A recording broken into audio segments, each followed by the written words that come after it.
Today on Locked On Rockies, a home series win against the Dodgers. You are Locked On Rockies, your daily Colorado Rockies podcast. Part of the Locked On Podcast Network, your team every day.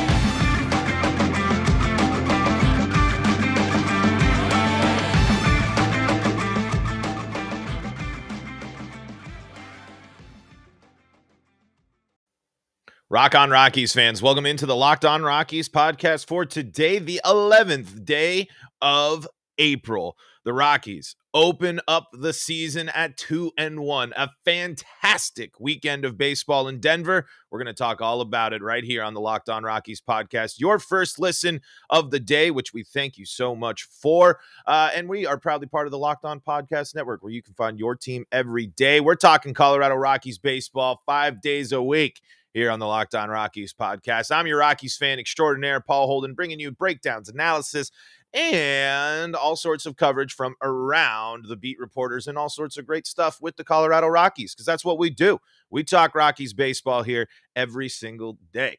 We're also live on YouTube when we record these things, so you can join us on our YouTube channel. We'd love your subscription, folks. If you like the show, if you're an audio listener, thank you so much for your support, because we're free and streaming on your favorite streaming service. I just ask, if you don't mind, subscribe to that YouTube channel as well. It's a huge, huge help for me. If you wouldn't mind doing that, you help out your guy, and you can look at my ugly mug, my wonderful mug. You can put the face behind the voice here. But today on Locked On Rockies, we of course are talking about the Rockies taking down the Dodgers in 2-1 in the 3-game set over this weekend to open the season. Lots of impacts from lots of different players, lots of things to be excited, encouraged, pumped about after the Rockies take down the Dodgers. Also things we need to pump the brakes on. Also things we need to look at. Also things we need to realize, and also things we need to talk about. It wasn't a perfect weekend of Rockies baseball, especially yesterday, especially in game one.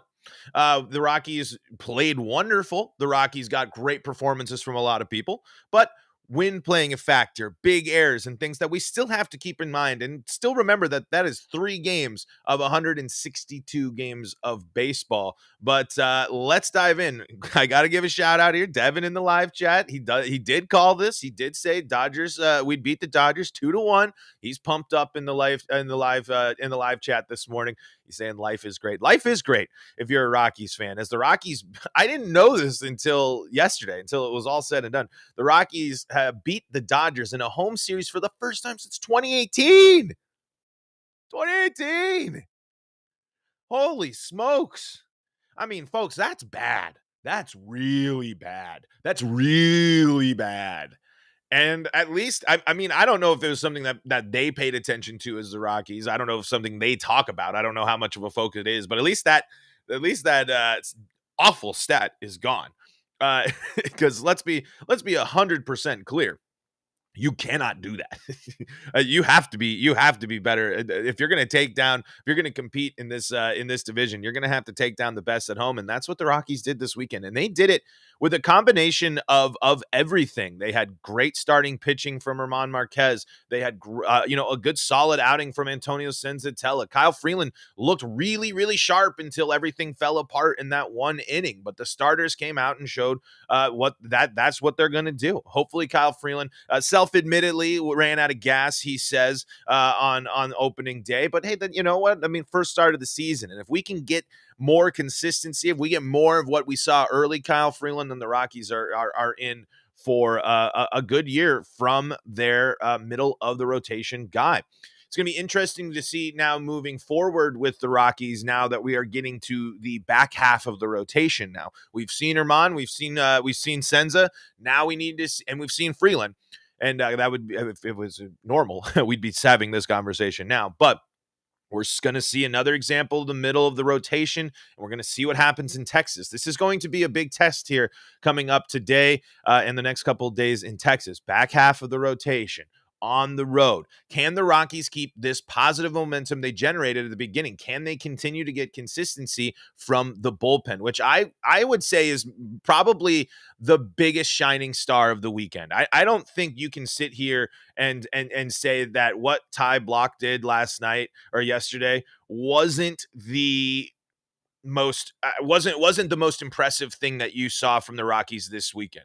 Second most impressive thing that I saw this weekend, manufactured runs. The Rockies were able to generate runs. The Rockies took advantage of the Dodgers making mistakes. The Rockies took advantage of getting runners on, and it starts by beautiful, absolutely beautiful at bats by Connor Joe.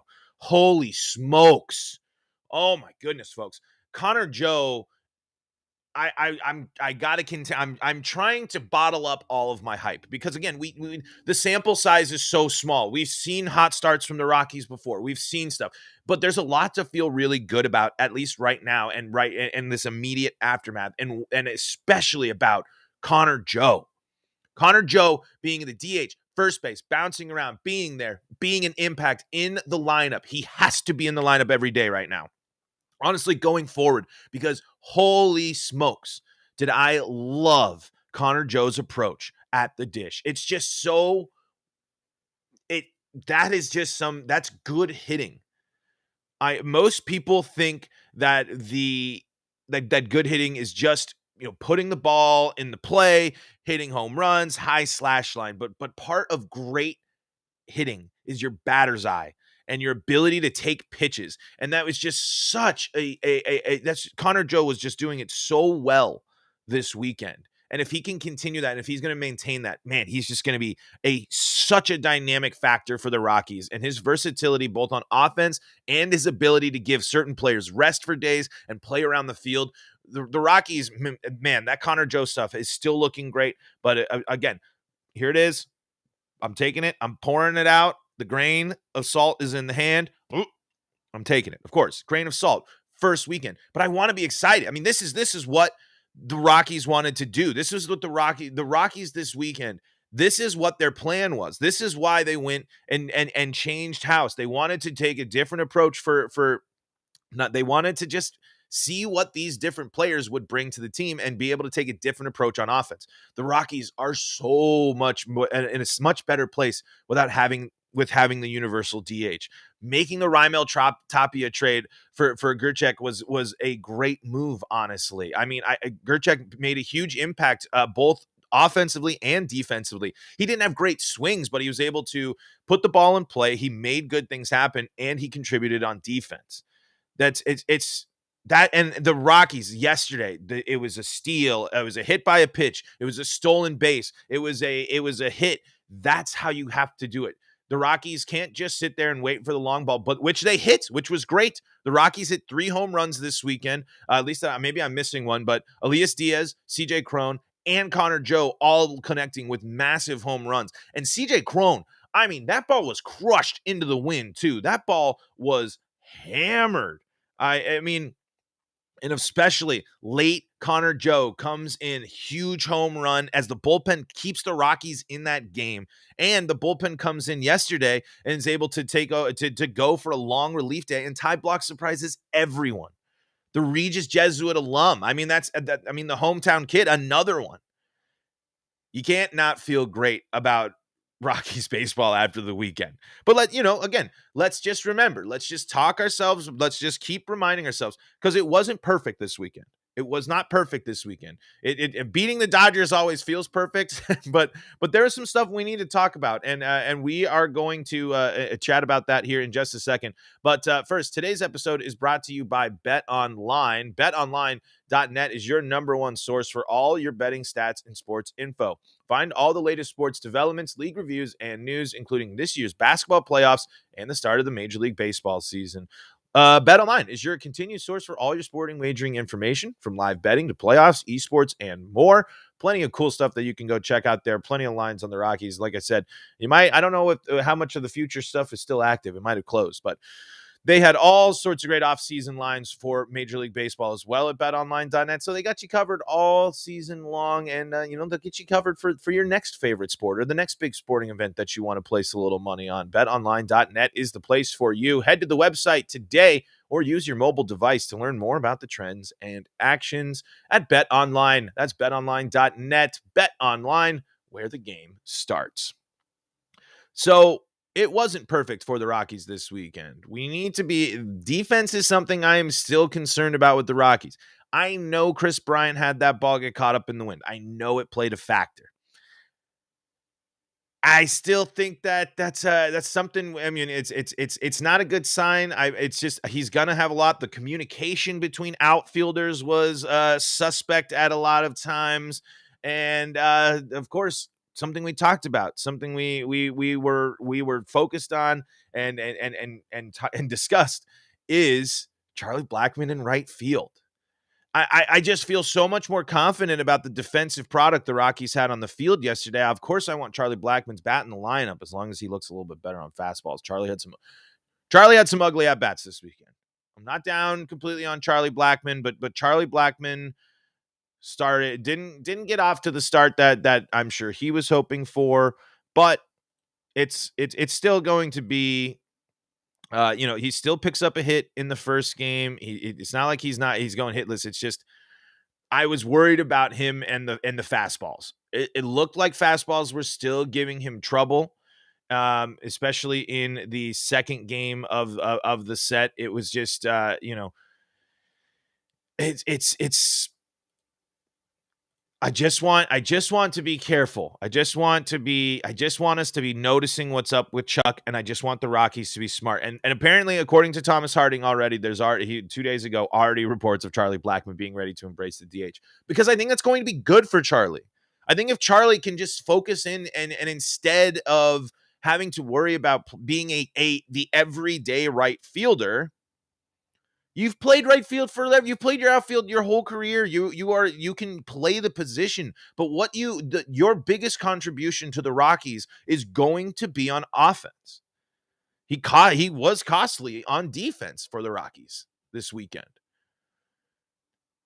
Charlie Blackmon was a liability in right field defensively, whereas Grichuk is not as much. Grichuk isn't an elite defender, but it is a pretty interesting outfield, and it is an outfield that is going to be a better defensive outfield when Jonathan Daza is playing in center. You have and to make up for his lack of offense, you bring in Grichuk to play right, and then that's it doesn't leave room for Blackmon and Joe to be in the lineup. You're going to have to figure out that, but CJ Cron can get some rest days. This is where the Rockies are going to be creative with their lineup. I mean, they already showed that they already showed that they're willing to be creative. 3 center fielders played for the Rockies in the series. The Rockies did not start the same center fielder every single day in this series. The Rockies used and worked the different pieces they have into their lineup. If I'm Charlie Blackmon, I have to be ready to embrace the DH, because I just think that's going to be the best place for him to contribute for the Rockies.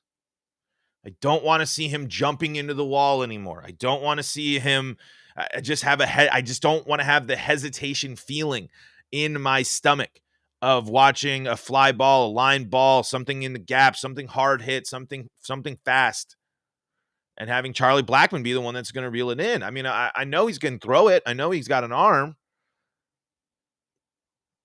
But I want Charlie Blackmon to hit the fastball. I want Charlie Blackmon to be the dynamic leadoff man that he wants to be. And I don't think he's going to be able to.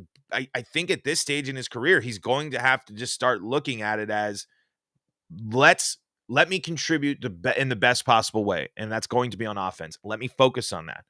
And it's not like he's never going to play right field. The Rockies are going to move things around. He's going to be in there. Charlie Blackmon is going to play, as long as he's healthy, in 90% of the Rockies games this year, most likely.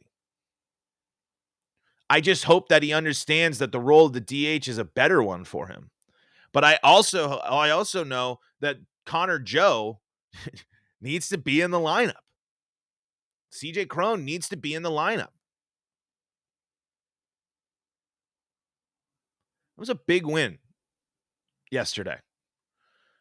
The Rockies had plenty of chances. The Chris Bryant drop was bad, but they were in the elements. It was early season. It's the new look Dodgers. It's the forbidding foe that comes into town again, looking to win another series in Denver for almost 4 years. 2.5. 2022 is only a half season. Devin in live chat says Charlie will be fine. He just needs to put all his time focusing on hitting rather than fielding. I just think he needs to just focus on contributing. I just think he needs to embrace who he is as a player right now and embrace who he is and what he can contribute to this team right now. With 4 strikeouts in 2 games, 1 hit, an RBI, that's some stuff we got to be worried about. We'll worry about Chris Bryant's defense over there in left too. But new place, got to figure it out. Wacky weather yesterday. I'm not going to be sounding the alarm yet. But the Rockies have a very interesting situation when it comes to the outfield and defense. I really think yesterday showed that the Rockies are going to need Jonathan Daza playing center field. They need that defense if they are going to go slow in the corners. I know that Charlie didn't play right yesterday, but still, it's just a matter of Daza was instrumental in playing crucial defense yesterday for the Rockies. And as we talked about before, as my guy Jambron told us, center field defense is key for the Rockies. They're going. I like being creative. I like getting different pieces in there. I'm honestly not opposed to the Rockies trying out and going. It's maybe especially against like opponents and where you're playing. I'm not opposed to the rotation in center field right now. I just think as the season goes on, if the Rockies can hit around Daza, I think Daza's speed and defense is going to be something that might set him apart from the rest of the Rockies' center field options, which is interesting because we really didn't spend a lot of time in the offseason talking about Daza. But I didn't really, because I think there was just I put so much focus on the offense and so much on what the Rockies were going to do, and especially me sitting here the whole time assuming that Charlie Blackmon was going to be playing right field. But Daza's defense is going to be really important. Daza's speed is going to be really important. Because with how big Coors is and with how crazy the wind was yesterday and other factors, that he was a reason the Rockies were able to limit the damage on big things, to be able to make big diving plays, to be able to cover a lot of ground in the outfield that I just don't think you're not going to see Hilliard and Grichuk make the same plays. But Hilliard Hilliard was all right. I mean, every center fielder played fine.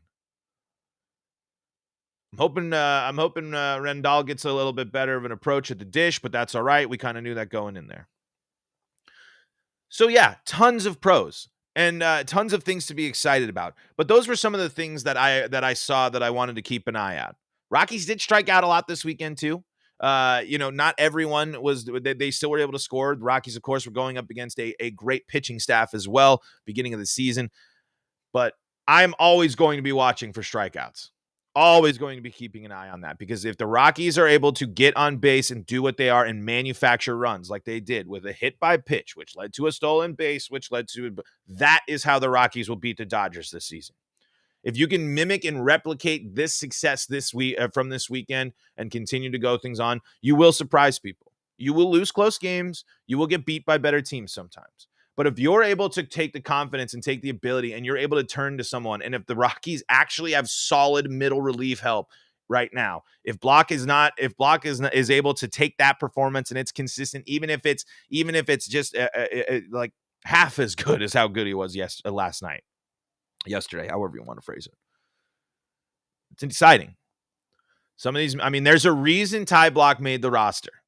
There's a reason why he he was selected to be on this team. It's a name no one really know. He was a guy, someone that was looking for a chance, and he fulfilled a lifelong dream. And I hope that energy sticks with him. Because, man, that was exactly what you were hoping for from the Rockies pitching staff yesterday. Senza gets a lot of ground balls, gets himself out of trouble, has a little bit, he only went, what was it, like four and a third or something like that. Let me get the inning count here. Three and third, or three, just about 3 innings pitched, basically. 9 hits, 4 runs. That's it. You want to cut down the runs on Senza, but also Chris Bryant needs to catch the baseball. I'd be more likely, but Senza able to come in, and then it was able, the bullpen just rolls on through. Ty Block sets down after getting 2 people straight on, sets down 12 in a row, and the Rockies go on to win 2 games to 1. And a wonderful, wonderful start to the season. One thing we haven't talked about yet that is a big celebration that we need to talk about is Bud Black.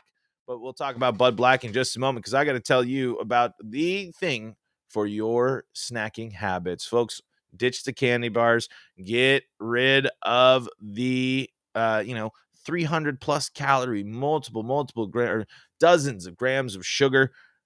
Leave it on the roadside and get you a Built Bar, because Built Bars are the thing for you when you're looking for not only a boost of protein, but just a good quality snack that can help you get through the middle of the day blues. If you're waiting for first pitch, if you can't wait today, you're sitting there chomping at the bit, waiting for you to get your Rockies baseball fix today, and you need a little snack so you don't get a little hangry, get a little too angry on the message boards before the game.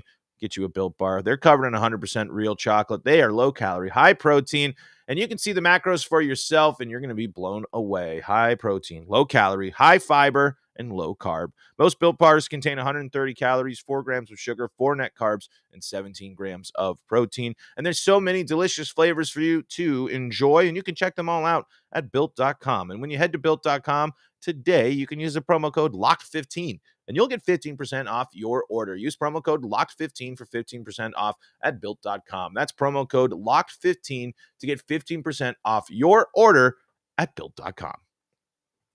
Devin in the live chat says, every time KB was too early on an off speed and ended up striking out, hurt my soul so much. Yep. KB can't be striking out that much. I mean, that's one thing too. Chris Bryant is going to be someone the Rockies need to lean on, and we simply cannot have Chris Bryant striking out in some of the situations that he did. Beginning of the season, I'm not sounding the alarm. I'm just saying, when we're looking for things that we have to keep an eye out and keep ourselves in perspective as Rockies fans after this opening weekend, that's something we're looking at. Devin also in the live chat. Our lineup was posted today just now. Kojo is going to DH, and Charlie will be back in right field. Would rather have Joe in right. Yeah, again, Rockies are going to stick with this. They are loyal to Charlie Blackmon, and until they can figure something out. I don't know. I really don't have a good answer on anything of why. It doesn't make any sense. I don't know why Charlie wants to do. I mean, he wants to play. He's a baseball player. That's why. He's a right fielder. He wants to be in the field every day. He wants to contribute and help his team. Sure. But the other big exciting news from yesterday was Bud Black, 1,000 wins. 1,000 wins for Bud Black. I mean, that's something special. It's crazy that Bud Black has been in, leading the Rockies for so long now. It kind of still feels like I don't know. In some ways, he feels like he's a new coach, but definitely not anymore today. But it was wonderful to see Bud Black get his 1,000th win yesterday as a manager. I like Bud Black. I don't necessarily, like I've said before, managers, the role on the team, what they do. It's a very interesting one, but I think Bud Black is a classic manager when you're looking for him for sound bites and things like that. But I love that his pitcher focus has definitely impacted these starters. I think the Rockies starters are better and have been able to be as successful as they are because the Rockies went with someone like Bud Black and have continued to go with someone like Bud Black. And, he's shown that he's been, dedicated and committed to the Rockies with signing on again and wanting to be here. He clearly sees something special about this Rockies team. It might just be something special about the paycheck and being in baseball still, but Black could probably get a job, I would imagine, anywhere in baseball if he wanted to. But so congrats, 1,000 wins to Bud Black, and it comes off of a wonderful series too. It's got to feel great for Bud Black to become the 66th manager in Major League Baseball history to get to 1,000 wins as a manager. It's and man, they did do it. It was a really, really great start to the season. Really great way for Bud Black to celebrate that milestone. And let's hope they keep it rolling, because the Rockies are getting ready to take on the Rangers. The Rangers probably looking to the looking to rebound after a tough stretch in Toronto, but they were able to come back, and I think they scored 12 unanswered runs yesterday or something like that to go on. Our old friend John Gray, unfortunately, still dealing with that blister, but was still pretty, had a pretty solid outing before he had to be taken out of the game. I'm sure I'll preview this now, because we're going to talk with Bryce Patrick of Locked On Rangers. I don't know if it'll be the podcast tomorrow or if it'll be Wednesday. We're recording tomorrow. Don't know exactly what the plan is, but we will be crossing over with Bryce Patrick of Locked On Rangers to talk a little bit about the series and things of that nature. And we'll be getting ready for more Rockies baseball. I love day games. I know some people might not, but man, as someone who works for some radio broadcasts, I tell you, it's way nice when games, first pitch is at 2:00 in the afternoon. It just makes for a little bit easier. I know not everyone can watch. It's not as a favorite for you. Yeah, the Rangers will still be bringing out especially when it comes to starters, as Devin says in the live chat. I have no clue who Tyler Hearn is, Rangers starting pitching today. When I talked to Bryce, when we talked last time, it seemed like John Gray was the vet, and it was a lot of young starters coming up, a lot of young arms that are going to continue to develop, and the Rangers are excited about. But it's going to take a little bit of time, I think, for them to kind of get the recognition and get up there. But I know the Rangers rotation is young, and I think that might have been on display a little bit with the way the Blue Jays were able to feast on some of the Rangers pitching this weekend. But it's going to be Connor Joe leading off as the DH, Charlie Blackmon in right field, batting second, Chris Bryant in left, CJ Cron on first base, Brendan Rodgers playing second base there in the 5 spot, Ryan McMahon in the 6 spot there playing third, Grichuk playing center in the 7th. Elias Diaz is behind the dish, and Jose Iglesias is rounding out the order. They're playing short. Austin Gomber is on the bump for the Rockies today. This will be a good look into Gomber here, since we haven't seen him in a while, especially with the injuries and things at the end of last season. But this will be a great game for the Rockies to continue the momentum and the road narrative here. I know it's just this brief trip down to Texas and you're back at Coors Field, but why not go out and continue this momentum of home? Go out and say, let's have a winning record on the road immediately. It's something that the Rockies really should do. I'm hoping that, Chris Bryant, maybe we can have a nice little series here. Like Devin says, young pitcher and a lefty. Let's see if Chris Bryant can feast today, feast this series. Go out and let's change this narrative. The Rockies already probably raised some eyebrows again, taking down the best team on paper in the Dodgers this weekend in kind of considerable fashion. I mean, I think the Rockies really played well against the Dodgers. They played great. Oh my God, Ryan McMahon, folks.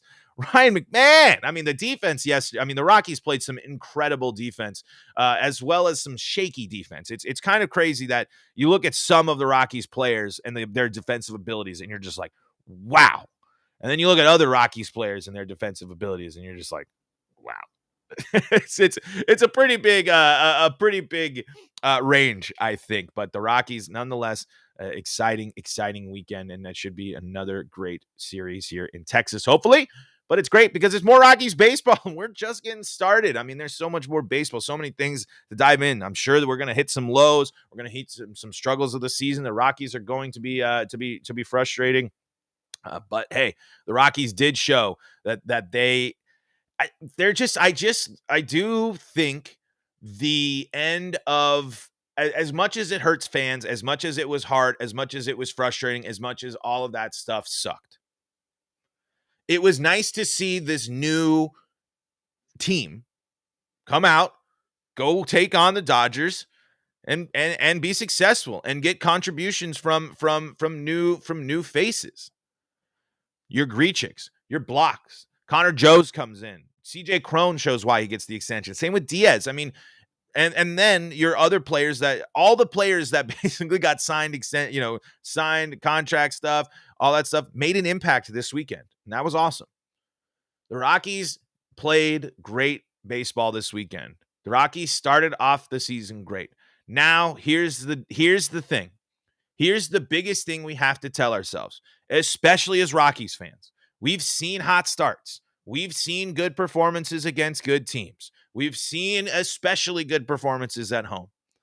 How consistent can this team be? How consistent will this team be? We have to see, and it's just, we have to continue to go on, continue to be excited, celebrate the good things. But let's remember here, we are still early.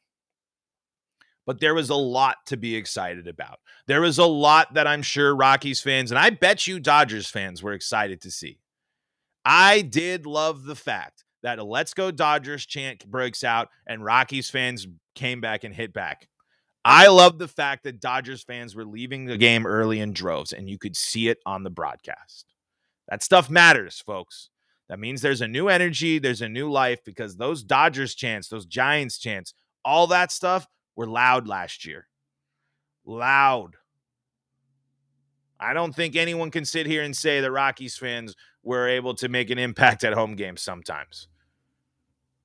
And there were still plenty of Dodgers fans, as there always will be. There will always be a lot of Cubs fans. There will always be a lot of Giants fans. There will always be a lot of Rangers fans. All these other teams. But if you're a Rockies fan, I loved what you did this weekend at Coors. I loved hitting back at the Dodgers chants. I loved except for the wave. We got to end that. The wave in a huge 2-2 series. Folks, come on now. Don't even be doing the wave there. I will never, if the wave comes out at a random time in the baseball game, sure. But we're not doing no wave in a 2-2 count in a tied ball game against the division rivals, folks. What are we doing? It was good to see Rockies passion, Rockies energy, and Rockies fans out there. And as painful as it has been with the Rockies these past couple of seasons, as Dylan says in the chat, he notices a new energy. I felt I noticed a new energy. It's actually, I misread what he said. Did not see much of a talent difference between these teams, albeit, but that leads into the energy. I mean, it is something. It's the Rockies showed up this weekend. The Rockies showed up and played. The Rockies showed up against the World Series favorites, the big offseason spenders, the big brother, and the new look Rockies went and punched them in the mouth. Can the Rockies keep punching them in the mouth? Will they punch them in the mouth? Will the bullpen fall apart? Will the offense not be consistent? We don't know yet. But right now, 3 games in, you feel good as a Rockies fan. You feel excited about what you saw, and you feel excited about the potential. We've seen this Rockies team. Can the Rockies continue to be the team we saw this weekend? That is going to be the big question. That is going to be something that we will have to continue to watch, and that is something we need to remember to keep our excitement, our passion, just a little bit in check. But now, with that said, Rockies just beat the Dodgers 2-1. We just punched them in the face. We smacked them. Let's go. Devin in the chat. Devin's excited. There's no one more excited about the Rockies than Devin in our live chat here. I can tell you that. We do need to see something from Column A there. To get in there, and that did like Bud Black mentioning that deliberate pace. It's something that another thing we need to watch. But folks, we're gonna wrap things up for the pod today. Great weekend of Rockies baseball. Hopefully that transitions into a great first road series of the season. First pitch, 2:10 Mountain Time today. Austin Gomber on the bump. Yeah, it's 2:10 Mountain Time today, right? It is going to be a wonderful time. I'm already all the beat reporters out there. They're traveling. There's a lot of life around baseball and a lot of life around this Rockies team right now. Thank you all so much for joining. Dylan, Devin in the live chat, thank you so much. You can be part of the live chat of the show when you subscribe to Locked On Rockies on YouTube, which I really hope you do. It's a huge help to me, and it's a great way to help this show grow. And this episode's been brought to you by BetOnline. Thank you to our friends at BetOnline for sponsoring the show.